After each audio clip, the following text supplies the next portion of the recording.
Baka kayang gawin na bitawan ka, pero ito ang tama at nararapat. Patuloy lang tayo na magkakasakitan, kaya hindi na nga ipipilit pa.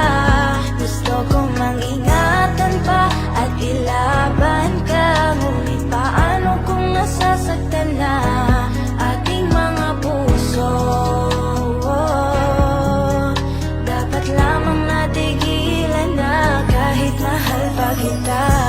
Ilang beses na rin natin tong gustong ipaglaban,